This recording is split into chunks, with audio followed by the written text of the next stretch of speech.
cacing trematoda, itu biasanya berbentuk seperti daun. Ini biasanya cacing yang ada di hati, Kak.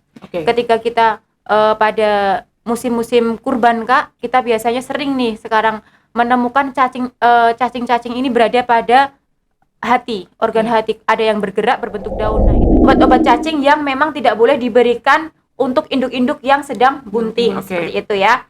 Untuk alasan keamanan ya, Dok? Iya, untuk alasan keamanan dari mencegah hal-hal yang tidak kita inginkan, seperti itu. Kalau untuk pedet atau anak sapi bisa kita mulai berikan pada umur 1 bulan.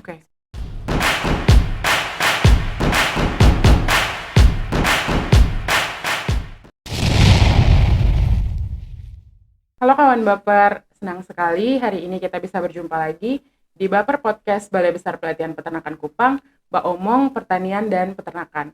Nah, seperti biasa, Baper Podcast hadir kembali menghadirkan informasi-informasi terkini tentang dunia pertanian dan peternakan yang tentunya sangat bermanfaat untuk kawan Baper semuanya di rumah. Tema kita kali ini berkaitan dengan pencegahan dan pengendalian kejadian penyakit kecacingan atau helminthiasis pada ternak sebagai upaya untuk meningkatkan produktivitas ternak itu sendiri. Nah, untuk kawan Baper yang mungkin penasaran dan ingin tahu lebih banyak tentang kejadian penyakit kecacingan dan dampak yang bisa ditimbulkan dari kejadian penyakit ini, hari ini sudah kita hadirkan narasumber kita untuk hari ini. Beliau adalah salah satu calon widyaswara ahli pertama di Balai Besar Pelatihan Peternakan Kupang dengan bidang keahlian kesehatan hewan.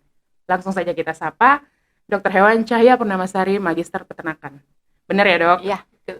Apa kabarnya nih, Dok, hari ini? Alhamdulillah luar biasa, Kak Fitri. Sehat ya, Dok? Alhamdulillah sehat. Sekarang kesibukannya apa nih, Dok, di Balai Besar Pelatihan Peternakan Kupang? Iya, untuk kesibukannya seperti biasa ya, Kak ya. Ketika tidak ada pelatihan begini, kami mengkontrol kesehatan hewan. Di belakang Kak ada sapi, kambing, ayam, begitu, Kak. Tapi kalau nanti pas ada pelatihan, ya kita in kelas, Kak. Nah, untuk kawan Baper yang mungkin pernah berkunjung nih ke Balai Besar Pelatihan Peternakan Kupang pasti tahu kalau di Balai Besar Pelatihan Peternakan Kupang ini kita punya instalasi perkandangan ya, Dok, untuk ternak sapi, kambing, ayam KUB dan ayam pedaging. Dengan jumlah masing-masing ternak itu cukup banyak ya, Dok. Dan Dokter Cahya ini bersama dengan beberapa dokter hewan lainnya bertanggung jawab untuk menjaga kesehatan seluruh ternak yang ada di Balai Besar Pelatihan Peternakan Kupang. Nah, jadi tentu ini merupakan kesempatan yang baik sekali ya, Dok, untuk kita bisa saling berbagi atau sharing ilmu dan pengalaman dari Dokter Cahya. Nah, Dok, berbicara tentang sektor peternakan Indonesia. Kan Kementerian Pertanian saat ini terus berupaya untuk meningkatkan produktivitas sektor peternakan di Indonesia melalui pelaksanaan berbagai program strategis nih, Dok. Salah satunya adalah program Si Komandan atau Sapi Kerbau Komoditas Andalan Negeri. Tujuannya satu tuh, Dok, yaitu untuk memenuhi kebutuhan protein bagi seluruh penduduk Indonesia yang berjumlah kurang lebih 273 juta jiwa. Banyak banget ya, Dok? Banyak sekali ya. Nah, dan Provinsi NTT sendiri ini juga bukan dituntut sih, tapi diharapkan bisa menjadi salah satu lokasi di Indonesia yang diharapkan mampu meningkatkan produktivitas sektor peternakannya untuk bisa memenuhi kebutuhan daging di NTT, bahkan tidak saja di NTT, tapi juga bisa mensuplai kebutuhan daging bagi masyarakat di luar NTT. Nah, untuk menjawab kebutuhan ini nih, Dok, tentu manajemen pemeliharaan ternak harus dilakukan dengan baik dan benar. Dimulai dari manajemen perkandangan, manajemen pakan, reproduksi, serta yang tidak kalah penting itu adalah manajemen kesehatan hewan. Nah, menurut Dokter Cahya sendiri nih, seberapa pentingnya sih penerapan manajemen kesehatan ternak di suatu area peternakan? Dan dampak yang kira-kira bisa timbul kalau di suatu area peternakan itu tidak diaplikasikan manajemen kesehatan ternak yang baik? Terima kasih, Kak Fitri. Jadi begini ya, kawan Baper semua. Jadi untuk manajemen kesehatan itu sangat penting. Karena apa, Kak Fitri? Karena ketika hewan itu mengalami sakit, otomatis dia akan produksi akan menurun ya, Kak Fitri ya. Daging akan jelek, akan terjadi kekurusan, produksi susu menurun.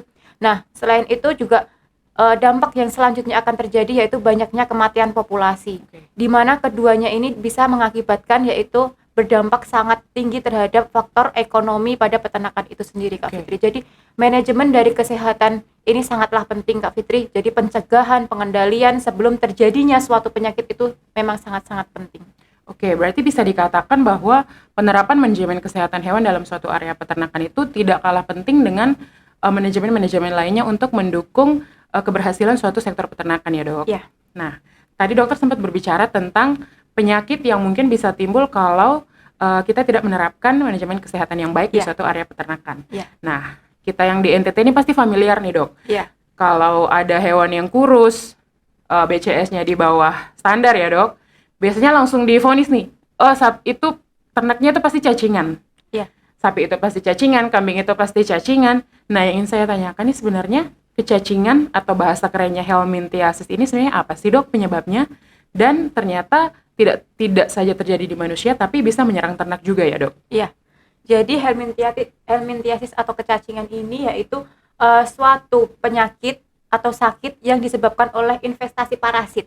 Oke. Parasitnya ini adalah parasit cacing. Cacing ya dok? Nah, cacing ini banyak macamnya ya kak ya. Digolongkan menjadi 3 kak secara umum. Ada cacing gilik, itu biasanya bentuknya seperti karet gelang kak. Oke. Nah, itu namanya biasanya kita sebut nematoda kak. Nah, yang kedua yaitu cacing pita Oke. atau cacing cestoda.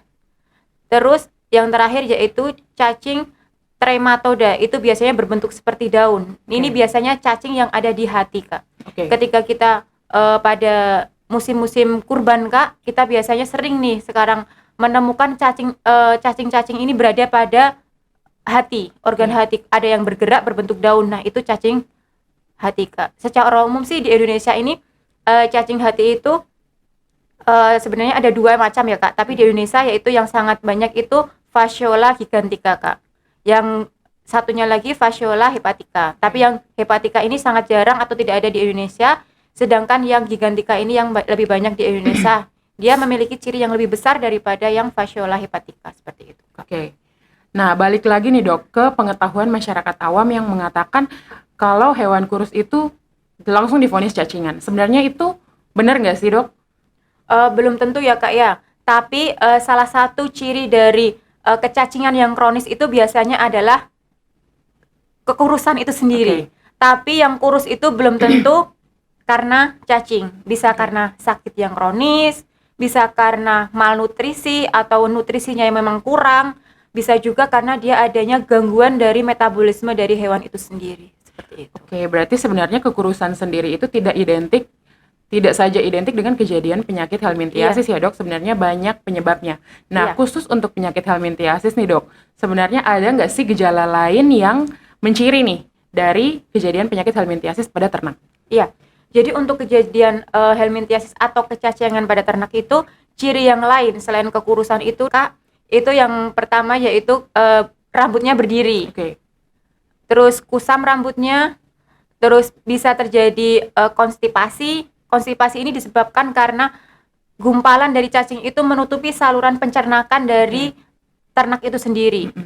Bisa menyebabkan diare karena terjadinya kerusakan dari saluran pencernakan sehingga penyerapan dari nutrisi tidak sempurna sehingga keluar menjadi si diare itu sendiri. Seperti itu.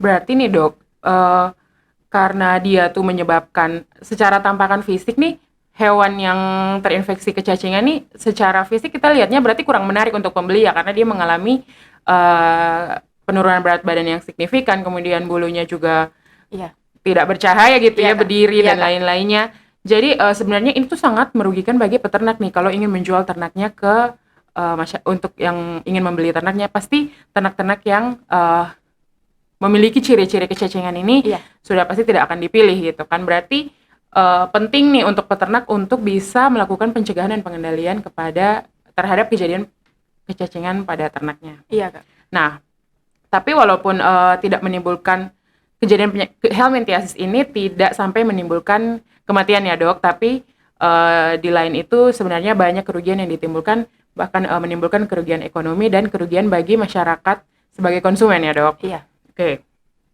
Nah, ternyata nih dok, dari yang tadi dokter jelaskan nih, sebenarnya banyak juga nih gejala khas dari kejadian kecacingan atau helminthiasis pada ternak nih. Jadi kalau misalnya ada kawan baper nih yang menemukan gejala-gejala ini terjadi pada ternak yang dia punya di rumah, berarti sudah hampir dipastikan bahwa ternak-ternaknya ini terinfeksi cacing ya dok? Jadi gini Kak ya, untuk kita melakukan ini pasti cacingan, itu harus dilakukan pemeriksaan. Kecuali kita bisa benar-benar menemukan itu cacing dewasa ada di kotorannya. Oke. Itu pasti itu cacingan. Mm-mm. Tapi kalau tidak terlihat, kita sebaiknya mengirim sampel dari si tinja Oke. atau feses dari hewan yang mengalami ciri-ciri tersebut ke laboratorium untuk dilihat secara mikroskopik apakah ada telurnya, apakah ada cacingnya, karena ada cacing yang tidak terlihat oleh mata kita. Oke. Seperti itu. Oke, berarti itu sebagai salah satu bentuk penegakan diagnosa ya dok? Iya, betul. Oke. Baru setelah itu kita lakukan pengobatan apabila terindikasi cacingan. Oke. Seperti itu. Oke. Nah, saya penasaran nih dok, kalau pada manusia kan kecacingan ini terjadi biasanya karena pola hidup yang kurang sehat gitu. Iya. Misalnya makan tidak mencuci tangan atau mengonsumsi makanan yang kurang higienis. Iya. Nah, kalau di ternak sendiri nih, cacing ini datangnya dari mana dok? Faktor-faktor yang menyebabkan seekor ternak itu bisa terinfeksi cacing. Oke. Seperti kita ketahui ya, kalau di NTT ini kan sapi banyak yang diumbar. Ya. Tapi kalau malam kita masukkan, Dikumpulin lagi ya? Iya, masukkan ke kandang. Mm-mm. Nah, gimana sih si sapi-sapi ini bisa mendapatkan si cacing-cacing ini? Nah, itu yang pertama, Kak Fitri. Jadi dia diumbar itu, dia dimulai diumbar, dia mulai makan itu sebelum terbitnya sinar matahari. Oke. Jadi kenapa itu bibit-bibit cacing atau telur-telur cacing itu masih ada di permukaan rumput, kemudian Oke, dimakan ternyata. oleh sapi itu Mm-mm. sendiri. Nah, lebih baik ternak-ternak itu dilepas ketika matahari sudah Terbit ya terbit. dok? Iya. Yang kedua yaitu ternak-ternak tersebut digembalakan di tempat yang lembab dan basah, di mana si telur dan larva ini membutuhkan kondisi-kondisi yang sesuai untuk pertumbuhan dari Oke. larva dan telur ini. Mm-mm. Seperti itu. Nah, selanjutnya yaitu apabila sapi itu dikandangkan, dari mana ternak itu mendapatkan Mm-mm. cacing? Yang pertama dari kandang yang kurang bersih. Oke. Jadi ketika sudah dikasih obat cacing, terus kandang tidak bersih, terjadilah siklus lagi kecacingan. Yang kedua, rumput itu sebaiknya dipotong ketika matahari sudah terbit. Oke. Ketika belum terbit itu telur cacing ada di permukaan Permukaan sehingga rumput, oke. ikut terpotong. Oke. Seperti itu. Dan dari vektor-vektor seperti siput, lalat, seperti itu Kak Fitri. Oke, jadi ternyata hampir mirip ya dengan kejadian kecacingan pada manusia bahwa faktor predisposisinya itu berkaitan erat dengan higienitas atau kebersihan kandang dan juga manajemen dan sistem pemeliharaannya ya dok? Iya, betul. Oke. Nah, saya ingin bertanya nih dok, selain penurunan berat badan dan yang berkaitan dengan penurunan jumlah daging yang dihasilkan, kemudian tampakan fisik yang tentunya kurang menarik untuk pembeli, saya penasaran nih bagaimana dengan kualitas daging yang dihasilkan dari hewan yang terinfeksi kecacingan atau helminthiasis dok. Kan kita tahu kalau daging ini produk akhir yang nantinya akan dikonsumsi oleh masyarakat. Nah, dari hewan yang terinfeksi helminthiasis ini, kualitas dagingnya itu bagaimana dok? Tentu kalau dari hewan yang sudah mengalami helminthiasis, apalagi sampai kecacingan cacing pita, itu sangat, menurut saya sudah sebaiknya tidak usah dikonsumsi ya. Karena predisposisinya itu, letaknya itu dia bisa hidup di otot-otot atau di daging-daging dari hewan ternak itu sendiri. Seperti itu.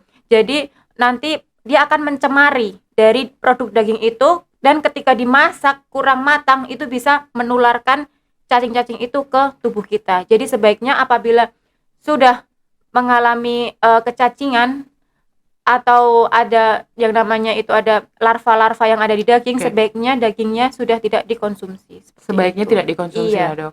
Jadi sebenarnya balik lagi nih, kalau walaupun kejadian helminthiasis ini tidak menyebabkan kematian ya dok, sebenarnya banyak banget kerugian yang bisa ditimbulkan dari kerugian ekonomi untuk peternaknya, untuk sapinya sendiri, jadi tentunya dia juga tidak nyaman dengan dirinya sendiri. Kemudian yang paling terpenting adalah kerugian ekonomi yang ditimbulkan karena sapi ini pasti tidak laku di pasaran dan membahayakan masyarakat yang mengonsumsinya. Iya, betul. Oke. Nah, jadi berkaitan erat dengan tema kita hari ini, dok. Dengan banyaknya kerugian-kerugian yang bisa ditimbulkan dari kejadian penyakit helminthiasis. Kita minta saran nih dari dokter. Gimana sih caranya metode pengendalian dan pencegahan kejadian penyakit helminthiasis pada ternak? Ya, jadi begini ya, Kak Fitri ya. Untuk pencegahan dan pengendalian dari kecacingan itu sendiri. Yang pertama kita untuk khusus ya untuk yang ternak-ternak itu yang dilepas. Ya seperti kayak tadi sapi yang dilepas tentu saja waktu malam akan kumpulkan lagi. Ya. Ya, kita lepasnya setelah sinar matahari terbit. Ya. Untuk menghindari dia makan rumput yang ada telur cacingnya di permukaan. Okay. Ya. Kita hindarkan untuk penggembalaan di tempat yang lembab dan basah karena tempat itu sangat cocok untuk pertumbuhan larva dan telur cacing itu sendiri.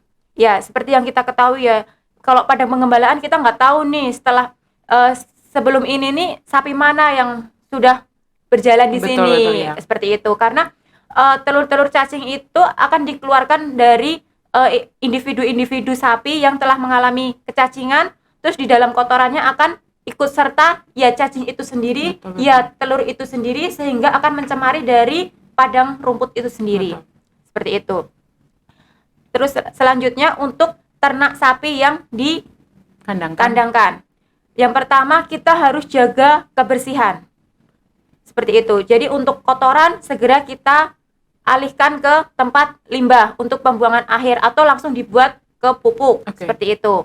Yang kedua, kita melakukan pemutusan vektor, terutama seperti siput. Itu merupakan vektor dari pertumbuhan yang namanya cacing hati.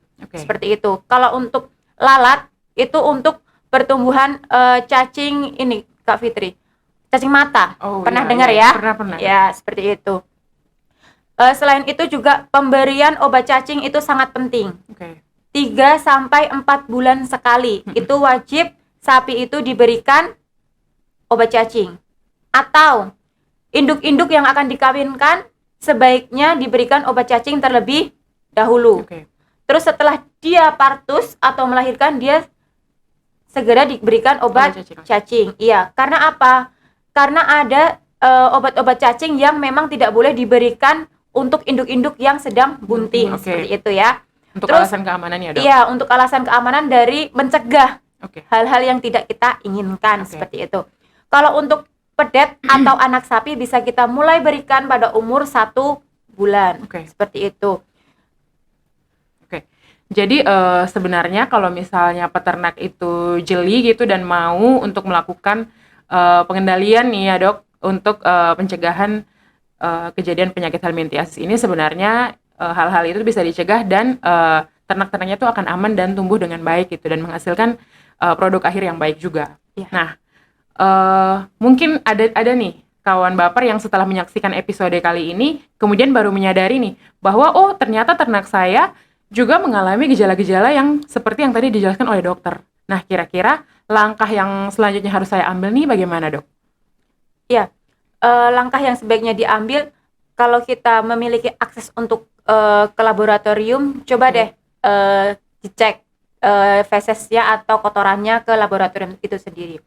Apabila kurang memiliki aksesnya, kita lihat histori. Apakah ternak kita sudah diberikan obat cacing dalam kurun 3-4 bulan ini? Apabila belum, segera diberikan. Dan jangan lupa apabila sapi kita atau ternak-ternak kita di dalam kandang, sebaiknya kebersihan itu sangat diperhatikan ya. Karena sama aja ketika kita memberikan obat cacing tapi kandangnya kotor, di dalam kotoran-kotoran sapi itu masih ada telur. Nah, sama aja nanti telur-telur yang ada di kotoran itu akan mengkontaminasi pakan ataupun air minumnya sehingga bibit cacing itu akan masuk kembali dan obat cacing yang kita berikan akan menjadi sia-sia, tidak seperti bermanfaat. Iya, kurang maksimal lah ya, seperti itu. Jadi nih, Dok, mungkin ada kesimpulan yang bisa kita tarik dari perbincangan kita hari ini bahwa untuk meningkatkan produktivitas sektor peternakan di Indonesia, manajemen kesehatan hewan itu adalah satu faktor yang sangat penting untuk diterapkan ya, Dok. Khusus untuk penyakit helminthiasis sendiri, walaupun tidak menyebabkan kematian pada ternak, tapi menimbulkan banyak sekali kerugian yang berimbas ke banyak pihak nih, baik peternak, baik ternaknya sendiri maupun masyarakat yang akan mengkonsumsi produk akhir dari ternak yang kita pelihara ini. Nah, Dok, senang sekali nih kita bisa ngobrol bareng sama dokter sore ini.